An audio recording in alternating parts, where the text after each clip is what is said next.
Welcome to Around the Empire. I'm your host, Joanne Leon. I'm solo tonight, and tonight Ehsani has returned to the show to talk about Syria. This interview is in two parts. The first part was recorded on March 8th, and the second part was recorded on March 27th. Ehsani is a Syrian-American analyst, originally from Aleppo, and he provides frequent and valuable commentary on social media via Twitter at EHSANI22, Ehsani22, and he has also written for Syria Comment blog. But before the interview, I'll give a brief update on the situation in those three areas of Syria as of March 8th, so that we can spend more time getting into the topics in more depth with Ehsani. First, Eastern Ghouta. The Syrian government is in a months-long process of reclaiming Eastern Ghouta, a suburb of Damascus held by rebel jihadist groups, since about 2013. The Syrian government has Eastern Ghouta under a brutal siege, and the rebel groups regularly shell civilians in the government-held Damascus and its suburbs.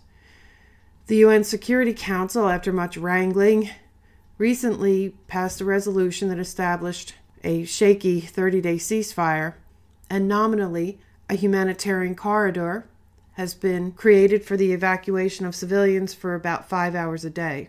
But the rebel militants have been shelling the corridor and the exit area. Civilians are unable to leave Eastern Ghouta to avoid the bombardment because the controlling rebel groups want them to remain to help with the fighting and also to serve as human shields. Some witnesses have also told the press that they were also prevented by the Syrian forces from crossing into government-held areas, as had previously been possible. And then we go to Afrin. Turkey invaded Afrin, a Kurdish-controlled canton in northwest Syria, after a January announcement by the U.S. of the formation of a 30,000-strong border force. The border force would operate along the Syrian-Turkish and the Syrian-Iraqi borders to effectively partition Syria and protect the territory held by the U.S.-backed SDF, the Syrian Democratic Forces, comprised of Kurdish and Arab fighters led by the Kurds, and an area where the U.S. now has at least 13 bases. Turkish President Erdogan was outraged by this move and accused the U.S. of forming a terror army, and then proceeded to invade the Syrian Kurdish canton of Afrin. Their ground troops are primarily the Free Syrian Army rebels and led by Turkish officers, with Turkish military, air, and artillery support. And then in eastern Syria, these two topics start to bleed together. The U.S.-backed Kurdish fighters in eastern Syria have been leaving eastern Syria and heading to Afrin to protect their homes, if they're from Afrin, or to assist fellow Kurds in Afrin, which is, of course, under attack by Turkey and allied Syrian rebel fighters. This has resulted in what the U.S. coalition calls an operational pause of the U.S. anti-ISIS coalition operations. Pro-Syrian government forces have also joined the Kurds in Afrin in defense against the Turkish invasion, and Kurdish officials in Afrin are cooperating with the Syrian government. CNN reported this week that, quote, pro-Syrian regime forces are amassing near U.S. troops, unquote, east of the Euphrates in Deir ez-Zor, close to a previous incident when the U.S. bombed and killed several hundred Syrian allied forces and also reportedly killed Russian contractors. U.S. officials claim that the pro-Syrian forces are a threat to Kurdish allies, even though pro-Syrian forces have just entered Afrin to help the Kurds, which makes this a very complicated situation. This week, Turkey formally requested that the U.S. intervene to prevent Kurdish fighters from moving to Afrin, which seems unlikely to happen, even though Turkey is a NATO ally, and even more unlikely that the Kurds would comply. Turkish forces have not performed as well or as quickly as expected in Afrin, and there were serious questions about whether they would succeed. But recent gains have begun to turn the tide, and Afrin is at risk of a siege or worse. Welcome, Ehsani. It's great to have you. Great to talk with you again. Good evening. Thank you for having me back again. So, things are crazy again in Syria. I was kind of hopeful when it seemed like things were calming down, and it seemed like there actually might be a solution, or at least the beginning of a solution. And then, in the last few months, it seems like everything's escalating again. And I thought that, this is a very fast-paced, as I mentioned before in the intro, a really fast-paced, really complicated war. So I thought maybe we could zero in on 3 key areas. But also, I would love to hear about your recent trip back to Aleppo. Maybe we can wrap up with some positive news based on the things I've seen. I know it's not perfect, but at least there's some good news coming, from this poor country. But the 3 areas I thought maybe we could focus on and hope we can get to them all is Eastern Ghouta, Afrin, and the new situation that's heating up again in Eastern Syria.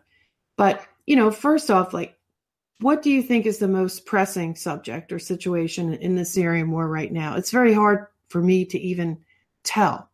Right. And I'm biased because, I'm afraid that when I hear that this latest news that Syrian forces are going to move in on the U.S. forces in the area or U.S.-backed forces in Eastern Syria, I'm always afraid that there's going to be some miscalculation and a big war is going to break out, a bigger war.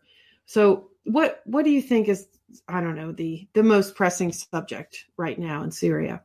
I think as a Syrian and as a human, the most pressing subject is making sure that the civilians are not the ones who get the brunt of the damage, which typically, sadly, happens in such wars and has happened in Syria particularly.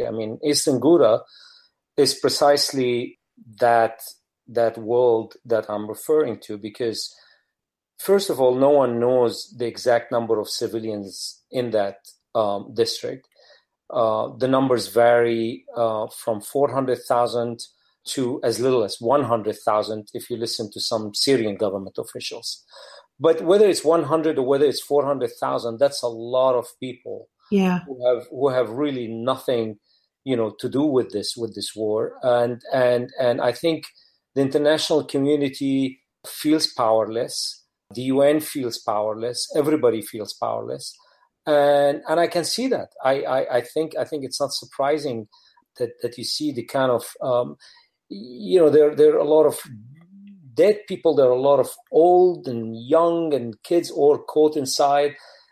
I think at the end of the day, like in every war, you have 2 narratives and they're exactly polar opposites.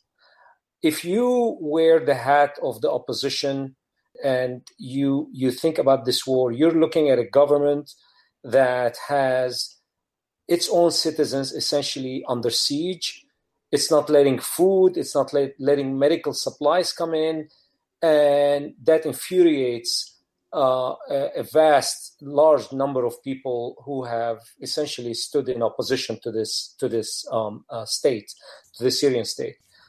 Now, if you look at it from the side of the government, like every other government, this is an insurrection against it, armed one. There are groups which are armed only a few miles from downtown Damascus, and like in every state, you have to exert control. You have your own base that is calling for you to do so, and the mortars that you referred to in your opening piece make that extremely difficult for a government to sit there and really not do much about mortars falling on its own part of the city. So both sides are under tremendous pressure here. The international community for having to do something, and the government for being a state that needs to essentially wrap this thing up. But again, we go back to the original issue. How do you do it without inflicting the damage on the civilian part of the population? I think the answer ultimately is going to be both. You are going to have, and in fact, what's happening as we speak, you have representatives from the armed groups meeting with representatives from both the state and the Russian side trying to broker some kind of a deal. It hasn't worked so far. I think typically the way these things work is one side has to know that they've really lost, and it's time to cut your loss, essentially. I'm not sure whether we're there yet. If you see, the differences with Aleppo are, what happened with Aleppo are rather, the two incidents are similar in many ways, and they're not. What you have here is Jaish al-Islam, which is the dominant armed group in Damascus, is a very indigenous group to that area. It's very well organized. It's, I would say, actually, from watching the Syrian war now for 6 to 7 years, it's probably the best organized group. Interesting. And again, they know the terrain very well. They've dug tunnels for a long time. They're part of the neighborhoods that they are from Douma itself. I mean, that's their real area. And so, that is good and bad. It's good because a lot of these guys, they have families inside. They will come a time where they may cut this deal. But I at the same time don't see the government going back on this. I think now this is at a stage where they're going to have to continue and make sure that the job is done from their perspective. How it will play out, I don't think anyone knows, frankly. I mean, will some kind of international pressure, yield? I personally doubt it. I really do. I mean, the UN resolution was one attempt. It really didn't work because it was countrywide, as you said in your piece and in your intro, and this was not going to happen. So we should just wait and see. So yeah, to me, back to your original question, I would say, by the way, this is going to go into Idlib later too. I mean, if and when we're done with Ghouta, I presume Idlib will become. Idlib will be next, yeah. I mean, I didn't even... massive civilian issue, and how do you deal with that? So this is not going to be finishing anytime soon. So we will just see how this proceeds as we go forward. That's an interesting perspective. You didn't exactly raise this, but what it made me think is, after Aleppo, Jaish al-Islam and the other rebel groups in the area and their backers, because Jaish al-Islam is pretty much strictly Saudi-backed, true? Yes. Yeah. And, but they are Syrians, as you said. But having seen what happened in Aleppo, they know that this is probably not a bluff. And while I suspect the Syrian government doesn't want to completely destroy this area, I mean, they've got so much to rebuild already. I assume they have tried to negotiate with these groups. No. I mean, negotiations are going on daily. I mean, it's a parallel, and I think President Assad said that in his very latest interview with Syrian reporters. He did say that we're doing this on two parallel steps here. We are negotiating and we're continuing with our military operations. And I think this is exactly the way that this is going to proceed into. But those negotiations, in previous negotiations, you could go to a safe place in Idlib. But now, as you're saying, Idlib is probably next on the list. Everyone's just kind of waiting for when that happens. So, the fighters in there, while they might get a deal to be transported to Idlib, for how long would they be safe? Yeah, I mean, precisely. I think these are the issues. What exactly the negotiations are about and the details are really privy to both the government and the groups inside. I don't think, at least I speak for myself, I have no idea what exactly is on the table, what is acceptable and what is not. The size, is this a bigger, in terms of scope, is it bigger than Aleppo? I'm not sure. I mean, you're right. In Aleppo, Idlib maybe at the time was seen as an option, and maybe the groups here in Damascus do not see it that way. And this is this is a much longer trip. Don't forget, between Aleppo and Idlib, it was like a 35-40 minute trip. This is logistically, it's not a simple operation, to do. Mm-hmm. And all through government-held territory, Yeah, right? I mean, the terrain is not that easy. I think over there between Idlib and Aleppo, I think this was a more seemingly easier step. And to your point, people are gonna say, "Look, I go to Idlib, and then what?" So, but I don't even think it's about that. It's about giving up. I mean, I don't think they're sort of probably negotiating about whether Idlib is viable or not viable, and so on. It's still, if you listen to them, if you listen to the videos coming out, they refuse to give up. They just want to fight. And so I don't know. Again, we don't know the exact details of the negotiations, but my own assumption is that we haven't gotten even to that stage yet as to where you would go, because they feel that the international community will somehow intervene before they have to give up. And we're in that awkward, kind of really tough period where neither side, or at least they don't know whether it's going to go that way or not. Yeah, the siege is really hard to watch, from afar, and it's very difficult because with a siege, I mean, you either have a siege or you don't. Unfortunately, it's once you allow, because you see, like the issue about the numbers comes in here, because for example, they allowed aid last time, but they don't want to allow medical equipment to go in. Why? Because presumably the government side will see the medical equipment going to the fighters, and in previous sieges, it's the fighters who were injured that put the pressure on the groups to give up at the end. So what the government has learned from for swapping.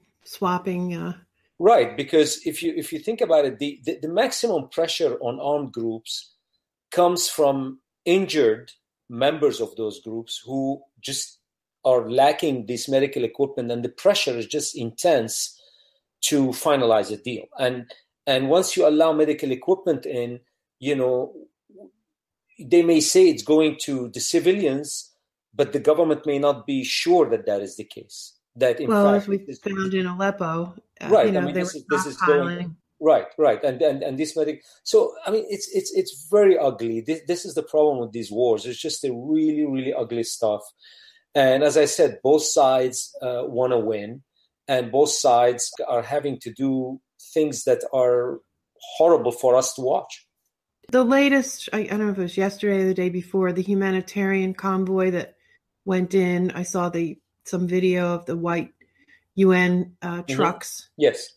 Then there was news. You never know what to believe, especially when you're only, I look at sources from different countries, but I can't read the Arabic, so I rely on people like you who translate and, share that information. But so the first thing I heard was that Syrian forces were shelling the UN convoy. And then there was news that no, it was the rebels who shelled them. And I thought, but I was here with my partner, and we both looked at each other like, who in their right mind would shell a UN convoy? Did they really get shelled, or do we know who did? Look, again, I have no idea. I mean, this is really, really difficult. First of all, the reporting inside Ghouta, even the government side has got very, very few reporters that are out there. I had read from Dean Mackey, who I follow. He had said that only Russian media personnel were allowed in at the beginning of the operations. That is the government operations. And so I guess because of the lack of real media coverage inside, we will never know exactly who shot and what, and whether they were shooting at all. We do know the pictures that have come out are that the UN did make it inside, and groups belonging to the opposition came out and said, we will never give up. This is all Assad's fault, etc., etc. So that's what I'm basing my analysis on, is that these groups are not yet at a level, they've reached a level where they want to, or thinking about giving up or going to Idlib. I think the idea is to keep hunkering in and waiting for whether it's the UN, the US, somebody to intervene and stop the military, the government's military operation. I think this is where their mindset and their intermediate to short-term strategy continues to be. So Jaish al-Islam, we've heard about them for a long time now. Not the nicest guys. They're the ones who put civilians on the back of a truck in a cage, right? But Al-Qaeda is also there, and some other groups are there. It's very hard to keep track of the specific groups. But how much, like in Aleppo, there was a long-term denial of the fact that Al-Qaeda was really running that operation. Is that the case in Ghouta too, or who has more power right now? Jaish al-Islam? I think it depends. It depends on the district. I mean, the Jaish al-Islam is in the northern Douma part. This is their original holdout, and this is where they exert their power. Ahrar al-Sham is more towards the western part, and then you've got Jaish al-Nusra kind of in the middle of the district, and so you obviously have Faylaq al-Rahman. And look, I mean, at the end of the day, these groups there are all sorts. I mean, there are two. It's really two different versions going on now. One, the groups are implying that they're willing to make a deal where Nusra, Al-Qaeda guys, leave and they remain, and therefore the fight against them will be not, the government cannot claim that it's coming here to fight because Al-Qaeda will essentially leave. This is part of the negotiation that I've heard going on. Now, on the other side, you hear reports that because of the recent government gains, it makes sense that they would actually unite inside the district in order to essentially gain power and strategize to stop the government advance. So on the one hand, you hear of initiatives that involve Al-Qaeda having to leave, and on the other hand, you hear reports of them actually strategizing and sort of combining and doing things together to stop the government advance into the district. Again, we just have no real idea of what is truly happening there. Right, and how much cooperation there is. We don't know how much cooperation there is between them. Interesting. So let's move to, should we move to Afrin next, or to Eastern Syria? Yes, no, I think, yeah, I would like to sort of, I think the two, as you correctly pointed out in your intro, have become intertwined because of the recent reports that the SDF and is moving from the Eastern Euphrates to the Western Euphrates to come to the aid of Afrin. Right. I think there's no doubt that the Turkish initiative, or the Turkish army today, sent new batch of soldiers into the area. They have made another commitment to finish this war by the month of May. Now we shall see how that is going to be done. But one has to also admit that they have made quite a bit of advance and gained quite a bit of foothold into the region here. And I think the Turkish army and its allies, these are the Free Syrian Army groups, what they call, have really gotten quite close now to Afrin.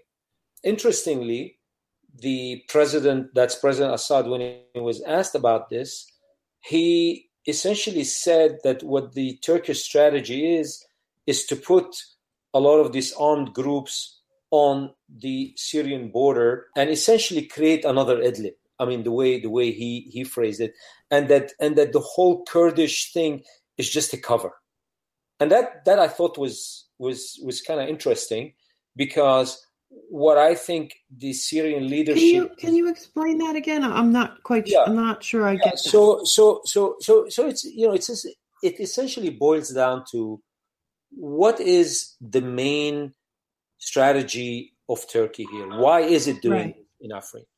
Now, the Syrian leadership believes that all Turkey is doing is, under the pretext of fighting the Kurds in Afrin, they are actually going to be putting their own groups in Afrin and then move on eastwards and gain the northern part west of the Euphrates, become all essentially a Turkish buffer zone. And connect it with Idlib, or move people from Idlib to this? Well, at the moment, essentially, if you just take Idlib out of it for a second, presumably later on, yes, but at the moment, the Syrian leadership is viewing the Afrin operation as an attempt by Turkey to create a zone in northern Syria. Right. And what you're hearing about the Kurdish is just a pretext for them to do so. So the President Assad, during this question and answer period, he kind of dismissed actually, the talk about the Kurds and said, look, this is just being used as an excuse for Turkey to create this buffer zone. Take this territory, right. Right. Essentially take this territory, exactly. And that would satisfy all the pro-rebel factions. Yeah, exactly. And keep them out of his, because essentially he's afraid, right, that he's going to have a lot of angry armed fighters that are going to end up back in Turkey and cause all kinds of trouble there, right? Well, that one, and look, I mean, he will have a significant negotiating position should he be able to achieve this goal, because if the entire the north of the country, west of the Euphrates, happens to be a Turkish zone of influence, I think that's a significant power play that he will use as a leverage going forward. That's what he's been demanding from the start, right? Right, and what has gone unnoticed is that this idea about ethnic cleansing and so on that the Syrian state has been accused of. What has happened over the last 48 hours or 72 hours is, as the Turkish army and its allies get closer into Afrin, a lot of Kurdish families have started to flee. And as they started to flee, a lot of Turkmen have taken over these neighborhoods and houses. I've heard reports this morning that this was happening. I mean, this is exactly, if you look at it from an ethnic cleansing, whatever, it's not, they're not killing them. These guys are fleeing for the moment. But what is happening is Turkmen are taking over these Kurdish neighborhoods. And in the long run, this will become Turkmen neighborhoods, basically. Right. When you say Turkmen, is that those are actually Syrians? Yes. Yes, yes. This is exactly. They're Syrian. They lived on the coastal region in the past. They've had between Latakia and Kasab, that whole area they used to be in, and now they are really well associated with Turkey for a long time, and they've been used by Turkey in the past. And now I think they also moved into these Kurdish areas, as I said, as the Kurds were fleeing them. So this is on the one hand. On the Eastern Euphrates, I think, look, the oil issue is where the U.S. / Damascus is really come at odds here, because grabbing the oil fields and the water. Well, the water, but the oil fields particularly, because you talk about between 70 and 80% of Syria's oil fields are now essentially with the Americans, with America and the Kurds. And I think the Syrians and the Russians feel quite hard done by this one. I mean, they really feel that they lost this and they would like to get it back, but I think it's going to be very, very difficult. Again, just like Turkey is doing, taking the north for the negotiating position, this is precisely what the U.S. has done with the oil fields being there, because this is the leverage, and Secretary Tillerson said as much. He said, look, we do have the leverage, we have the oil fields and so on. And so this is all part of, like, every group that is involved wants to have something that they can bring later on to the table. And this is what the U.S. has got. now with the Kurds moving off to the western side of the country to Afrin, it's a very interesting thing. But I still believe it's going to be very difficult for the Syrian/Russian, forces to go and take those fields, because the U.S. will just not allow that to happen. They kind of made a big shot across the bow by I mean, the airstrikes. Right, they've explicitly said that they will attack any groups that come that way. I didn't see any backlash to that in this country. I didn't see any outrage or protest or anything, which surprised me. Yeah, look, I mean, what's happening with U.S. policy in Syria is almost like, I think the administration in a way got caught with having to explain how to exit Syria after defeating ISIS and not having fingers pointing at it that you have handed the country to Russia and Iran. And in order for the administration not to be blamed for doing so, they've opted for this kind of solution, if you wish, or this some semi-solution where, look, the US is caught in a way that if they were to leave and be blamed for handing Syria to Russia and Iran, all they had to do here is come up with this sort of, I don't want to call it elegant because that's not the right way to call it, but face saving. It's not even. It's kind of a cheap solution, really. You have 2,500 guys who sit there. You have the oil fields, and you deflect any blame that you have handed Syria to the Russians and to the Iranians. You're there. You are at the table, and you are making sure that you are party, and you have the leverage, which is against get something out of the deal. Yeah. Now it comes now back down to the last issue that you didn't address in the intro, but I think it is really important. Is the southern, or maybe you did No, I didn't even touch that one. Well, the reason that is important is because the reason we're there, we meaning the Americans, were there in Syria, is really at the end of the day making sure that Iran doesn't expand and make Syria so-called a satellite and make it another Lebanon, where Hezbollah type. Now, Israel feels very strongly that this is heading in that direction. Now, my own understanding is that they don't have any real evidence that this is happening today. But it kind of doesn't matter for Israel or for the US for that matter, because they're saying, look, even if it doesn't exist, this is what Iran wants to do in the long run. And because the Syrian leadership is caught in this war and they need the Iranians for all sorts of things, they're going to yield to this pressure. And so they think that Iran wants to put bases on Israel's border, in other words. Exactly. Bases, they're going to get closer to the Golan Heights. They're going to put missile factories. They're going to make, Navy bases, and even in air base. All these things have been mentioned over and over. To date, I have not seen a single credible evidence to back any of these claims.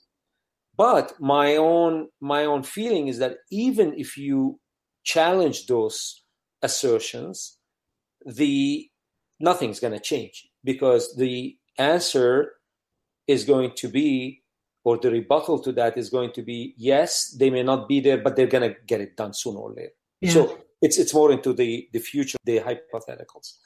Now, how do you deal with this? It's very hard. I think that the only way to deal with it, from my perspective, is really to have the Syrian state regain what it has lost. Because if you look, and this is something I tried many times in my Twitter threads to sort of highlight, is that every time the Syrian state loses territory and so on, it's these other actors that fill the void, whether the armed groups, and it's the more extreme groups that end up dominating. Right, and it's in this particular case, if the Syrian state was losing and it asked its allies to come and help, it was in the shape of the Iranians. Well, if the Syrian state was standing on its feet, there's no need for the Iranians to be there. Right. But that's not where we are. We are now still in the middle of this war, and those allies are still needed. But since they are needed, the US has essentially argued with Israel that therefore we shall remain and we shall keep an eye and we shall make sure, like Netanyahu said 2 days ago here in DC, we will never allow this to happen. We will make sure Iran will never get to do what it wants to do in Syria. So this is a complicated, this is where the US and Israel come into the picture. This is where Turkey is coming in from the north, as I said, to create this buffer zone, if you understand the way President Assad framed the issue. Then you have Ghouta and Idlib. So these are like, 4 or 5 balls in the air, and, it's trying to navigate this thing. It's going to be a while before, we will be 7 years into this war in March.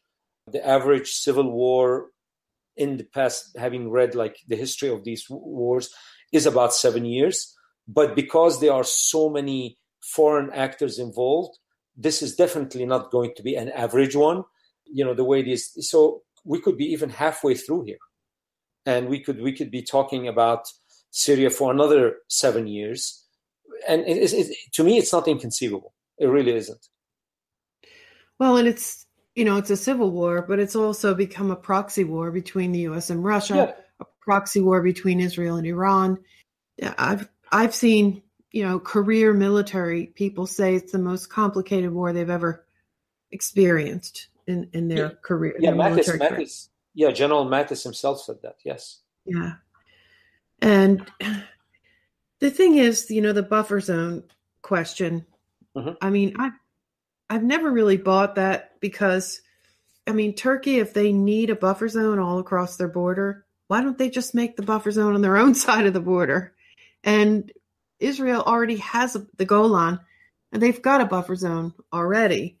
But I understand, Americans tend to not realize how small these countries are either, and how close things are.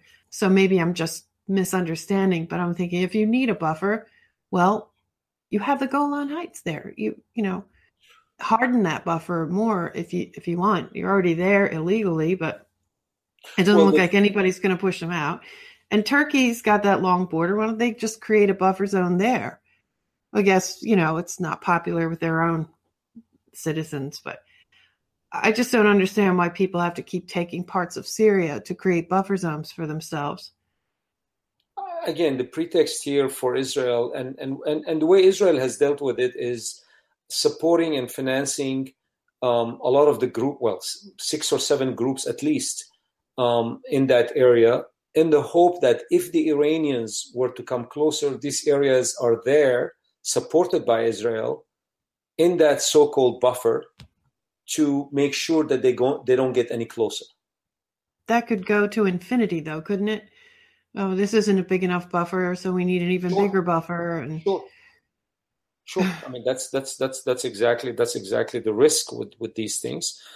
And I believe the reason the Syrian state wants to get Ghouta done and all this is to concentrate, on these issues. Look, I think with Israel, my own feeling is that, there is a deal which worked extremely well. The UN line, the NDF line, way back. I think the Syrian state is very capable of reinforcing that and making sure that the way this border has been quiet will remain quiet. Damascus has absolutely no interest in starting a war with Israel, or it has its own war to fight, and it has no interest in having the southern border get engaged in any shape or form. And this is exactly why I believe that Iranian creation of bases and so on is a non-starter for Damascus itself, because Damascus knows very, very well that should they allow anything like that to happen, it will give Israel the exact excuse that everyone is looking for. And so why would Damascus allow anybody to come close to the border and to do the types of things that Netanyahu claims are happening. I mean, that is an irrational step for Damascus to take. And in my opinion, I think they can not to allow any such things to happen. But the charge, as I said, even if it's not confirmed on the ground today, it keeps coming back to, well, we just want to eliminate it happening in the future. And Right. I think this is how this thing is gonna go. And you know, I remain hopeful that address somehow at the southern border. Again, I don't believe that the Syrians want to get engaged. I don't believe that Israel really feels the threat. I mean, if you look at it from a pure military perspective and you talk to their intel or their, I don't believe that they have anything, a smoking gun per se. Again, these are just essentially hypotheticals and projections into the future. And because there's nothing imminent, I'm led to believe that this thing will be hopefully sorted out at some stage. Well, this alliance between Russia, Iran, and Turkey, no one's coming forward with any air support for the Kurds or the Syrian forces that are allied forces that are now helping them. There's no one coming forward with air defense or air support. So are they just allowing this? Are they allowing that piece of Syria to be taken by Turkey? Do you think that there is a deal? Have they started to slice up Syria? And it's a really good question. I wish I have an answer for this. I really tried to understand this a little better. My own understanding now is that Russia feels they want to keep Turkey somehow still in their camp because losing Turkey for Russia would really jeopardize its own position in Syria. And I think that they're trying to play this probably behind the scenes. There are a lot of negotiations taking place. Perhaps there is pressure on Erdogan to have a more limited operation, and that's why he said he will get done by May. Could that be Russian pressure on him to do so while they keep the relationship going? So again, it's really difficult to know, you know, whether the Turks are going to go all the way to the Euphrates and control the whole north. I mean, if he's to be believed that he's going to stop in May, perhaps the operation is more limited in scope, and that is due to the Russian demands or pressures on Turkey to do so. And if you want to be able to make deals with the various rebel groups and offer them a safe place to transfer to, if everyone thinks that Idlib will be taken back by the Syrian government, then it's possible that they've sacrificed Afrin. I don't know if it's big enough to be this buffer zone, safe zone for the previous fighters who can't reintegrate into society. I mean, is it possible that they could be saying, well, you know, you can move to Afrin? It's possible. It's certainly. I mean, Erdogan said as much, right? We will return Afrin to its original inhabitants or original citizens, and these are Arabs and essentially the guys that are fighting alongside him. I mean, he said that quite explicitly from day one, and so I take his word that that's exactly what he's planning on doing. So yes, I think that is the strategy, and again, this is what President Assad believed as well. And isn't Turkey still technically the guarantor of Idlib?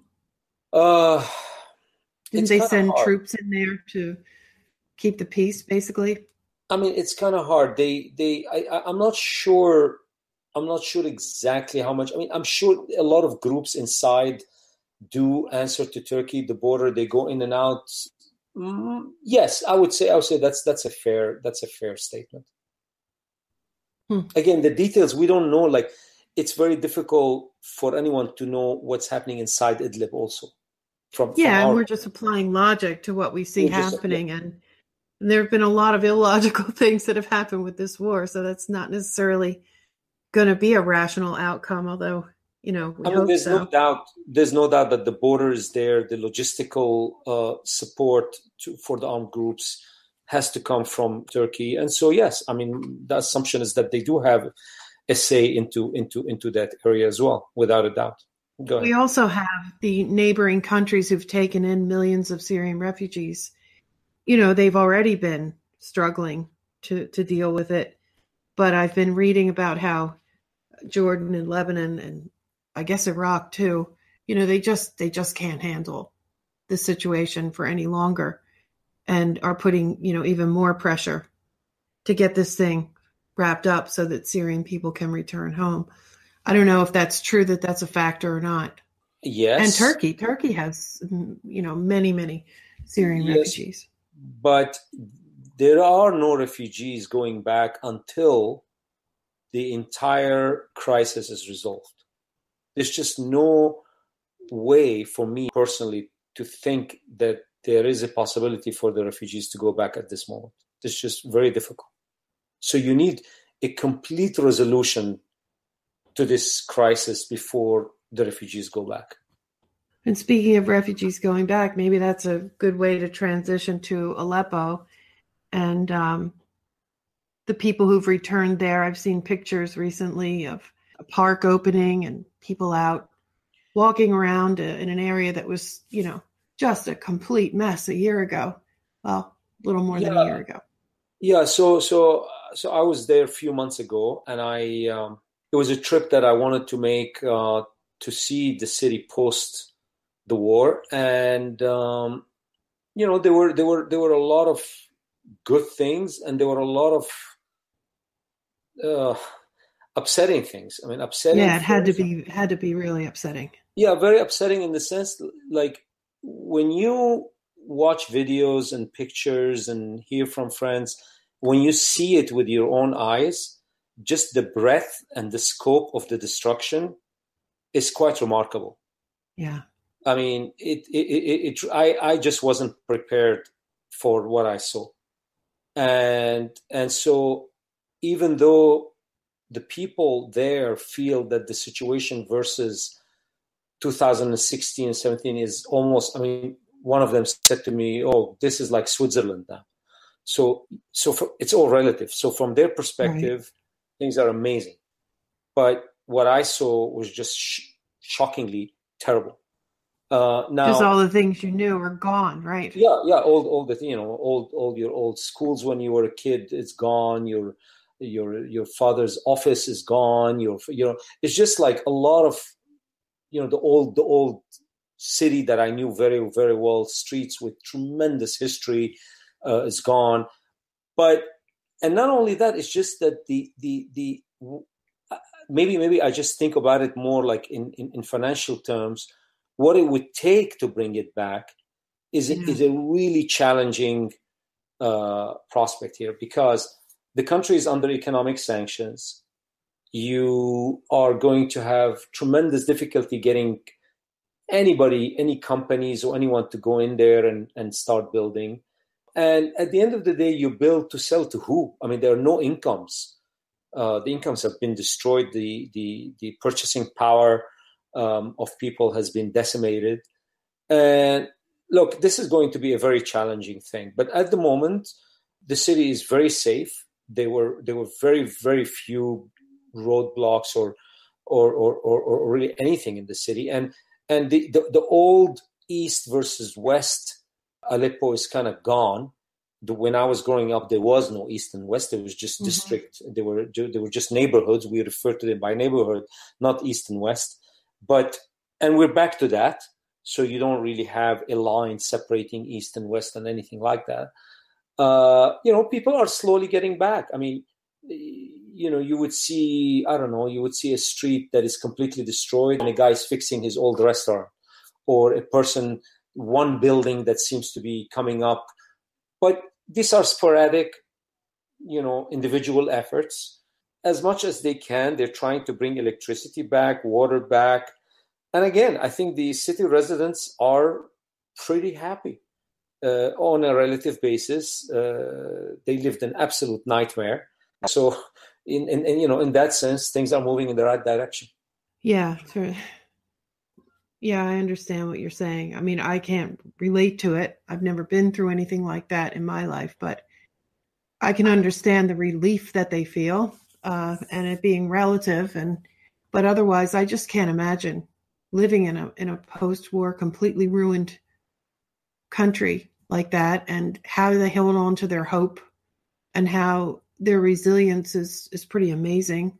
Yeah, it's very difficult. I mean, because you see, like there are also lack of options, right? Because a lot of them, who never left earlier, find it extremely difficult to do so now. There are no visas that anyone can get Oh, right.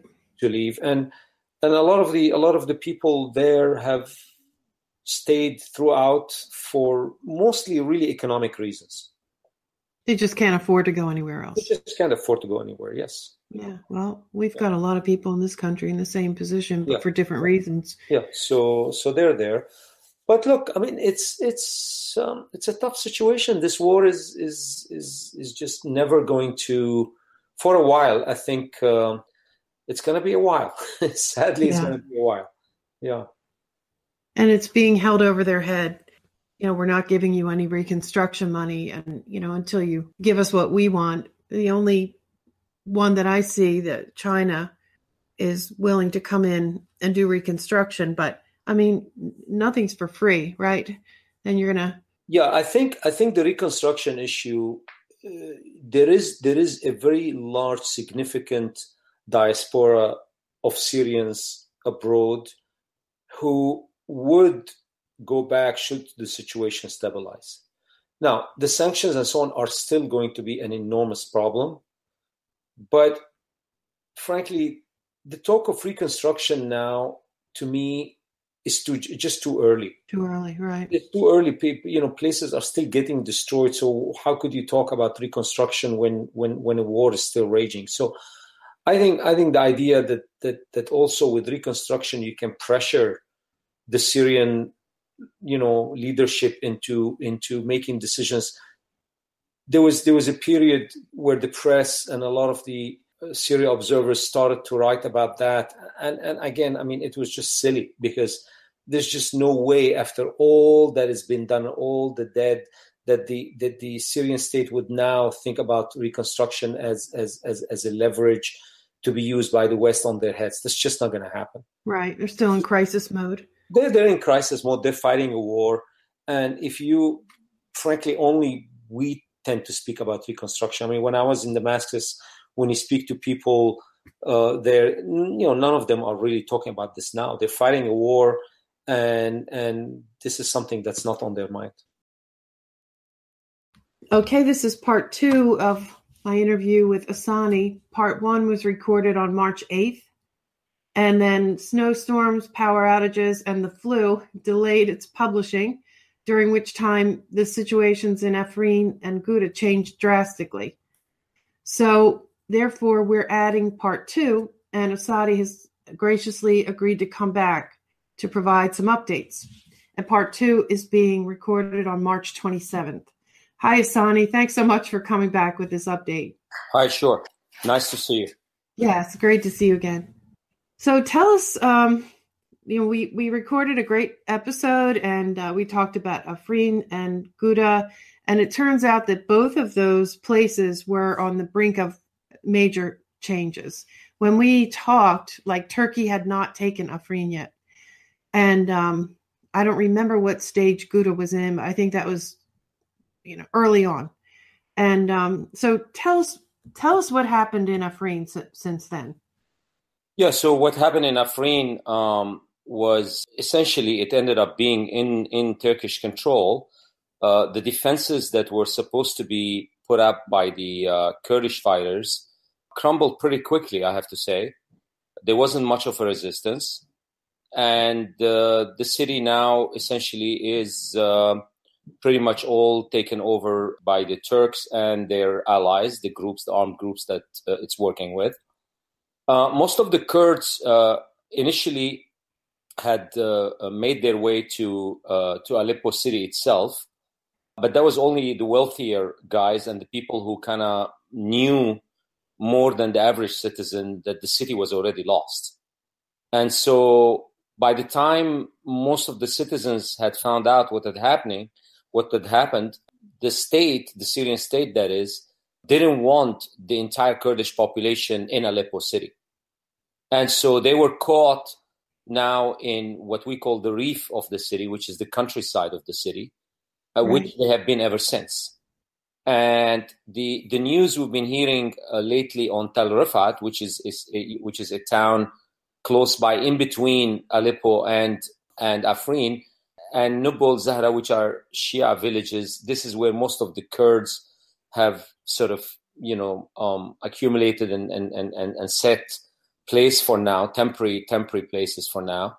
The situation is quite dire. I mean, I think I have heard, though, this morning, some of them are going back. Some of them who have homes have decided, look, we got to take a chance. We can't just be here, and let's try to get back.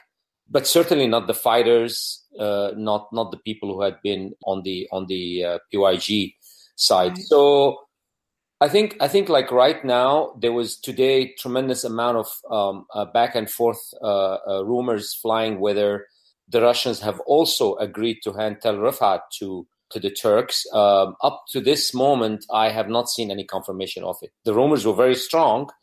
Everyone was saying that it had happened, but I personally have not been able to verify that. Right. And Erdogan did say that they were going to take Tel Rifat, right? Yes, I mean, certainly this is his hope. His hope is to do that. There is an April 4th meeting between the Iranians. I mean, today there was a telephone conversation between Putin and Erdogan. They're gonna have the Russians join in for a mini summit of some sort on April 4th. So I'm sure they're gonna iron all these issues by then.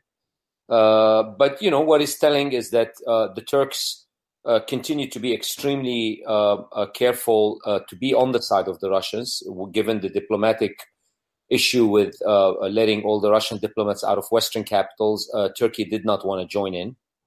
And the reason for doing that is both Turkey and Russia are extremely keen to keep this warm relationship going for longer.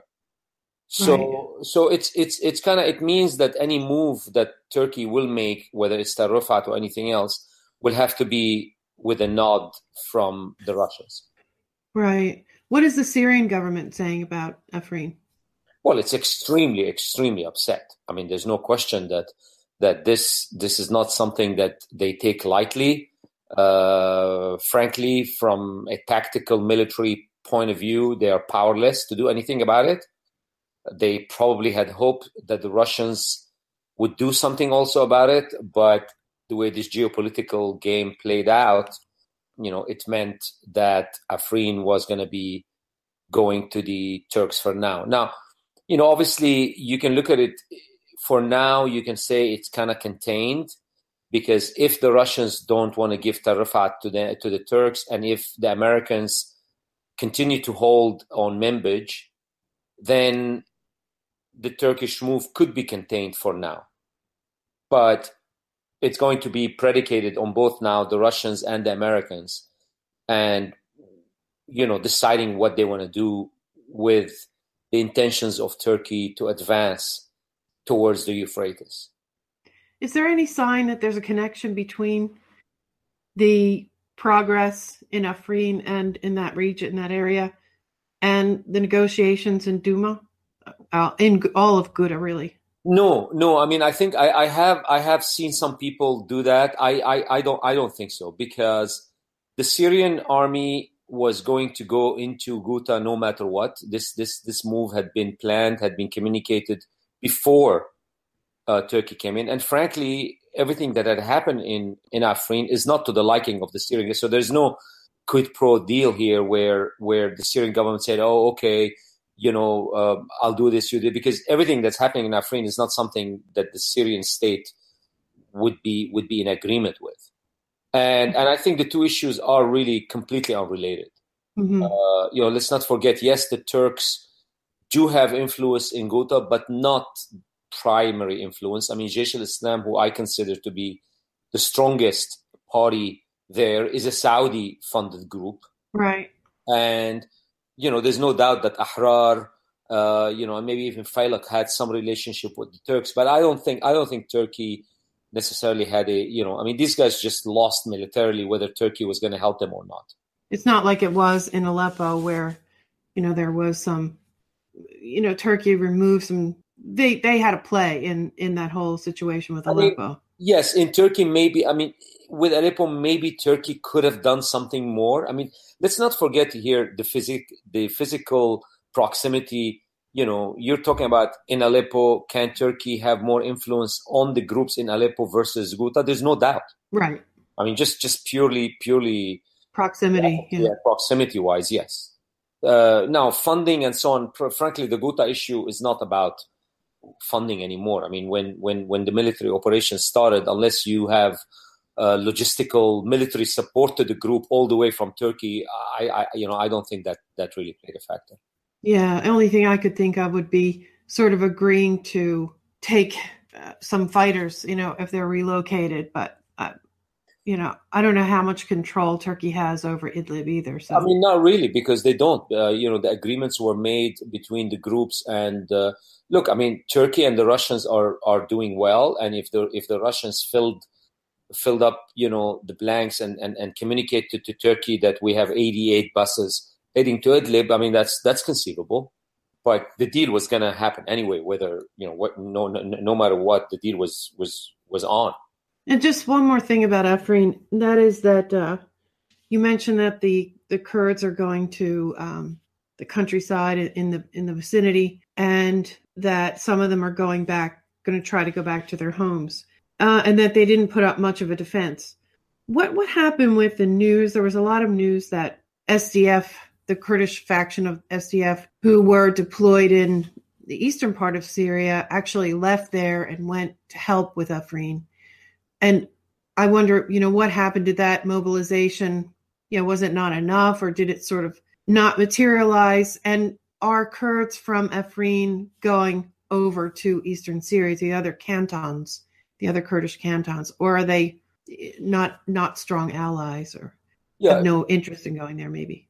No, that's a good question. I think that mobilization obviously failed.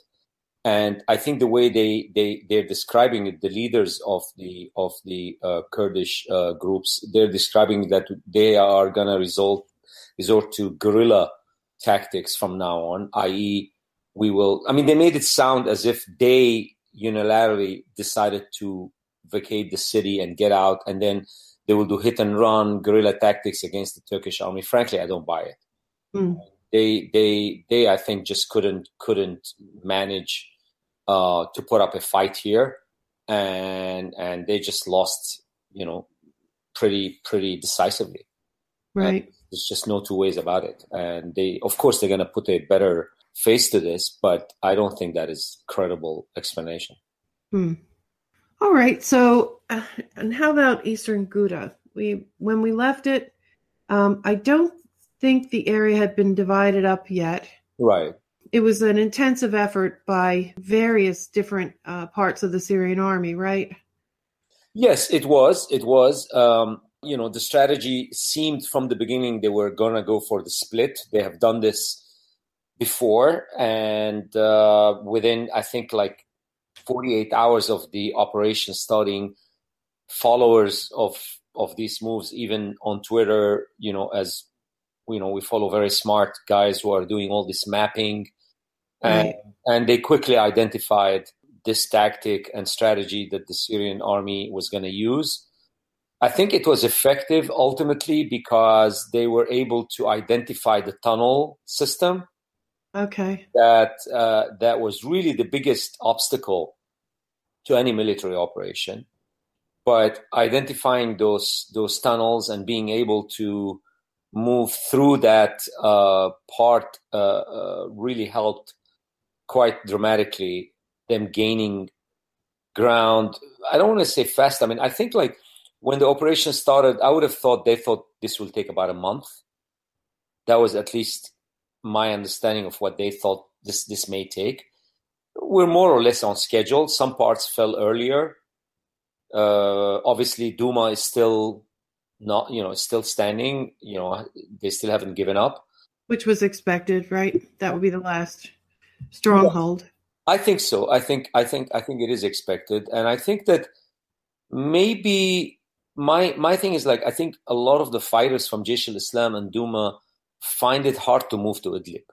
I think the deal, if you're Ahrar al-Sham and some of the guys who are not indigenous local guys, they could just move to Idlib. Maybe that's fine. But if you're born and bred and everything from Ghouta and you've been there all your life and you're 60s and you fought with Jaish al-Islam, and I don't know. I mean, this is my own speculation that Yeah. the reason is that they would find it hard to do that. I mean, there were rumors tonight that they wanted to have a deal where they become almost like the new police force of the Douma, so they kind of reintegrate, if you wish, within the system, but not with the state, but with the Russians. They're trying Really? to find, yeah, I mean, they're trying to find sort of hybrid models where they could, carve their own deal out of this. And I think this is where the negotiations have been going on back and forth. I believe that the civilians that are still in Douma are really, they just want out, and they're putting tremendous pressure on Jaish al-Islam to just like call it a day and get this over with. But up to this moment, I don't think they have reached a deal yet. Is Jaish al-Islam keeping the civilians from leaving, as happened in other areas in Eastern We Ghouta? don't know. We don't know that, presumably, Mm-hmm. and most likely these are probably their families. I mean, Right, these are their homes. right, and to be fair, we do not have. I've tried on numerous occasions to have anyone add up the numbers. How many people were inside? What were the civilians? I think someone is probably tabulating these numbers, but I personally don't know anyone that has them yet. So we don't know the extent of, or the percentage of civilians. Obviously before the crisis started, before the war on Ghouta started, the talk in the media by the UN, that is, that there were 400,000 Right. people inside and so on. All told, in all the different areas. Yeah, we don't know. I mean, I don't want to jump the gun here and say, I think the number is much smaller and so on. That would be just speculative on my part. But I would be keen to know when the numbers are finalized how it all worked out and what the numbers were and so on. We know that at least tens of thousands of civilians have left and gone over to the government side, right? Isn't that fairly well known? Yes, that is correct. I mean, a lot of them went to the deal to them mostly was: do you want to go to your relatives? Do you have relatives you want to go to? Or some of them were taken to housing complexes that the states kind of put together and had them move into until they find out. And over the last couple of days, I think a lot of the municipal services are trying desperately to go back to the places in Ghouta that the state has already taken from the groups and try to bring back the basic services in the hope of having a lot of these people go back. Yeah, I mean, how can they? I can't even. I'm amazed that they could find a significant amount of housing for them. It's very hard. It's a really, really difficult situation. I mean, I've seen some of the videos coming out of Harasta, for example. A friend of ours on Twitter put up his home a video on, and it's just incredible. It's very similar to what I saw in Eastern Aleppo. I mean, it's very similar. Yeah. Yeah. So, and we also know that different batches of fighters have been allowed to leave by bus with their small arms, I think, to Idlib. Correct. And we don't know, but that's probably in the thousands too. So the buses that left in a convoy, they got all these buses added up, and one convoy left, and I believe the last count was there were 88 buses. Okay, right. Multiply by 60 more or less, you're talking about 5,500 to 5,800. Is that one batch or all of them together? All together. Okay. That have left so far. So now there's some type of deal. They're trying to work out a deal on the last correct neighborhood, which is Douma, and correct. Okay. Anything significant in Eastern Syria? I haven't heard a lot from there lately. I mean, the only thing I've heard is, again, this is, no one really has any good information. At least I don't. But talk is that the U.S. is solidifying its military presence by, some people call it more bases and more camps, whatever the word is. At least any news that has come out seems to be in the direction that the U.S. is solidifying its presence, particularly around the oil fields. Right. That's to be expected because Tillerson, before he left, said that this is the leverage that we have. And I think that makes sense. So if the reports are accurate, it would be a logical thing to do for the U.S. at this stage, from their perspective, that is. And of course, now we have to find out if the new war cabinet that is being installed, and it seems like a lot of things are coming up in early April. We have this new cabinet moving in, Bolton and Pompeo, and new CIA director. We have the various talks between Russia, Turkey, and I think another Astana meeting's coming up, right?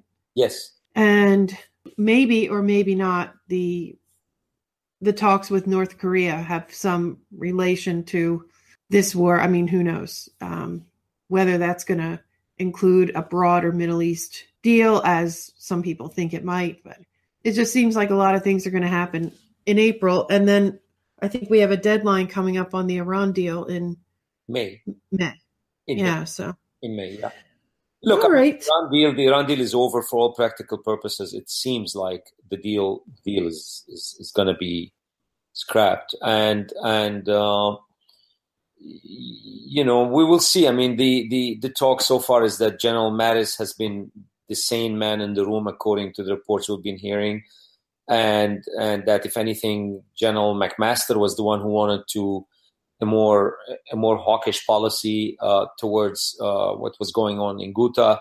Yeah. We will find out. But I personally think that I would find it extremely unlikely that the United States will turn into a military combatant here against either the state, Assad that is, or start any skirmishes or a war with Russia on this. I mean, yes, they would like to roll back any Iranian presence, but frankly, I believe that when they do sit down with the intel and they look at it more closely and they try to identify what it is that they need to do, I don't think they're going to be able to really come up with a very, credible, comprehensive plan on this. Because I guess the only one I wonder about, I guess the speculation is that, and I guess there are some troops and negotiators in the areas south of Damascus and the Yarmouk and, more importantly, Daraa. So I don't know if they're serious about taking those pockets back from ISIS groups and other rebel groups. Are you referring to the Syrian army? Yeah, I am. Yes, I think the Syrian army would definitely like now to move on to those, clear the Damascus area. That would leave us pretty much then with the big elephant in the room, which is Idlib. What do you think about Idlib? I mean, that no one wants to address that for the moment. As you know, the Syrian army tried a while back to make inroads into Idlib. That seems to have stopped as they refocused on Ghouta. But when and if, and I think you're right. I think Yarmouk camp around Damascus would be next, probably. Different fight altogether, but that's very possible. And then the south is tricky. I think the Golan Heights, there isn't really much going on. So it'll be Idlib, the south, and the whole issue that you raised, which is the east. But I think it's frozen for now with the American presence there seemingly on hold. And there's no chance of that changing anytime soon. All right. I don't want to keep you too long. If there's anything else you want to throw in before we wrap up, feel free. I think this is it. I think we covered it all, as usual. Okay. Thank you so much for reaching out. Okay. Thanks so much. Talk to you soon. Yeah. Take care. Bye. Bye. Good night. And that's our show. Thank you so much for listening. You can find Ehsani on Twitter at Ehsani22, EHSANI22. And he has also written for the website Syria Comment, We are independent media, and this podcast is brought to you by contributions by our patrons and on donations. You can find all of our work at aroundtheempire.com. Follow us on Twitter at Around the Empire. Subscribe to us on YouTube and Facebook. And you can find the podcast at patreon.com/aroundtheempire and on iTunes and other podcast apps. Good night, everyone. See you next time.